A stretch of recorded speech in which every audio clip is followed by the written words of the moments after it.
আসসালামু আলাইকুম। Microsoft Excel ফুল কোর্সে সবাইকে স্বাগত জানাচ্ছি। আর আজকের ভিডিওতে আমরা দেখব how to set up page for print in Excel. এক্সেলের যে কোনো একটা শিট যখন আপনি তৈরি করবেন, একটা ডাটা শিট, তখন সেটাকে প্রিন্টের জন্য কীভাবে পেজ সেট আপ আপনি করবেন সেই জিনিসটা আজকে আপনাদেরকে দেখাবো। প্রথমেই দেখতে পাচ্ছেন যে আমার এখানে একটা শিট রয়েছে, এখানে কোনো ধরনের পেজ সেট আপ করা নেই।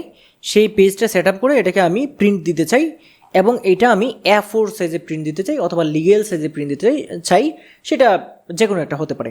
আমি যে কোনো একটা মান অনুসরণ করে যে কোনো একটা পেজ সেট আপ করে আপনাদের দেখাবো।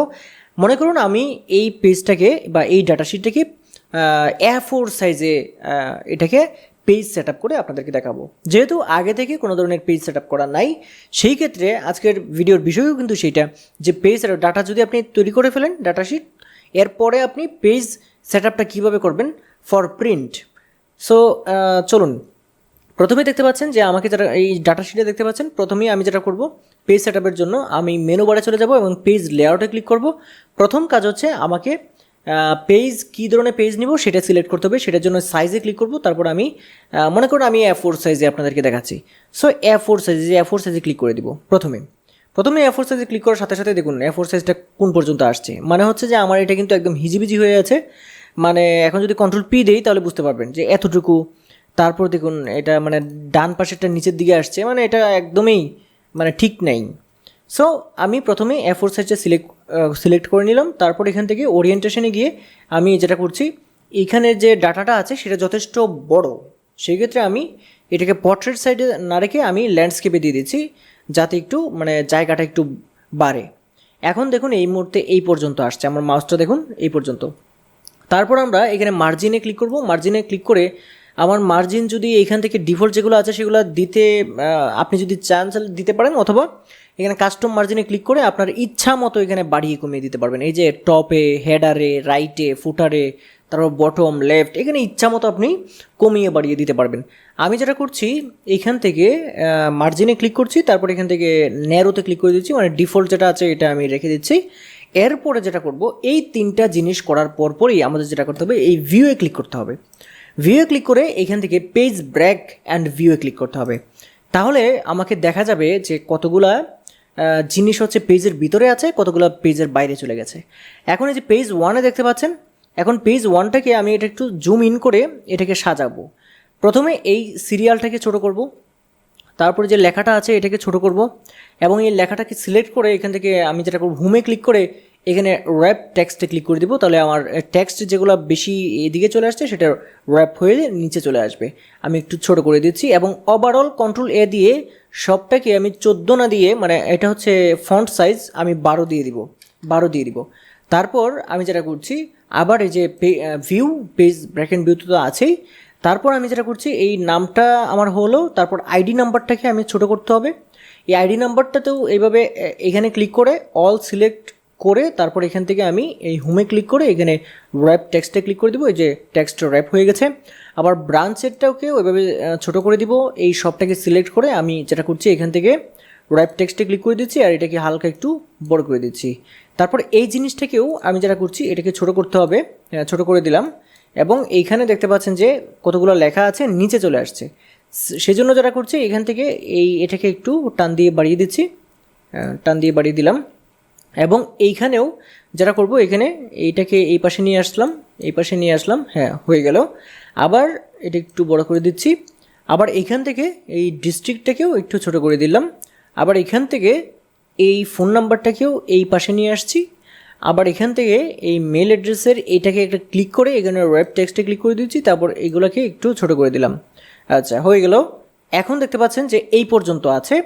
এই পর্যন্ত কিন্তু আমার পেজটা এখন এই যে ড্রপডাউন লিস্ট পর্যন্ত কিন্তু আসে নাই, এটা কিন্তু আসে নাই। সো তাহলে আমি যদি এই পর্যন্ত যদি আনতে চাই, এই যে দেখুন চলে আসছে, তাহলে আমি যদি এখন Ctrl+P দিই তাহলে দেখতে পাচ্ছেন যে এখানে অনেকটা জায়গা রয়ে গেছে। আবার ব্যাকে যাচ্ছি, এইটাকে যদি আরেকটু ছোট করি, আরেকটু ছোট করি, এই যে দেখুন চলে আসছে। এবং এইখানে এই কলামটাকে সিলেক্ট করে এখান থেকে র্যাপ টেক্সটে দিয়ে দিচ্ছি। তাহলে এই যে ড্রপডাউন লিস্টটা সুন্দরভাবে বসে গেল। Ctrl+P দেই, দেখুন সবগুলো কিন্তু সুন্দরভাবে আসছে। এবং এইখানে দেখতে পাচ্ছেন যে বর্ডারটা আসেনি। বর্ডারটা আসার জন্য আমি এইখানে এটাকে সিলেক্ট করছি, তারপর ফরম্যাট পেইন্টারে ডাবল ক্লিক করে এই নিচের দিকে সবগুলোকে দিয়ে দিচ্ছি, তাহলে কিন্তু চলে আসবে। এখন কন্ট্রোল পি দেই, এই যে দেখুন সুন্দরভাবে চলে আসছে।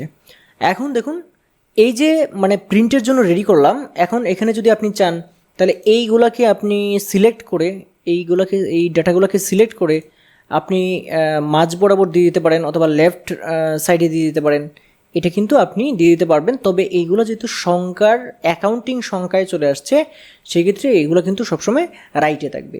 যে অ্যাকাউন্টিং সংখ্যায় না থাকলে কিন্তু আপনি অ্যালাইনমেন্টে কাজ করতে পারতেন, এখন অ্যাকাউন্টিং সংখ্যাটা যেটা সবসময় রাইটে থাকে, এই হচ্ছে বিষয়।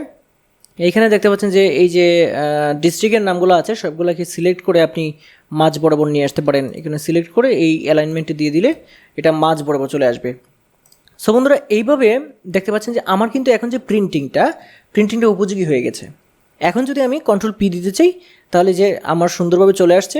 এবং এখান থেকে আপনি হেডার ফুটারে আপনার যদি কিছু লাগে সেটা কিন্তু আপনি করে নিতে পারেন। যেমন এখানে আরেকটা বিষয় আপনাকে বলে রাখি, মনে করুন এখান থেকে এই যে দেখতে পাচ্ছেন এখানে নিচের দিকে যদি আপনাদেরকে দেখাই যে এখানে সিরিয়াল 22 পর্যন্ত আসছে একটা পেজে, এই পেজ 1।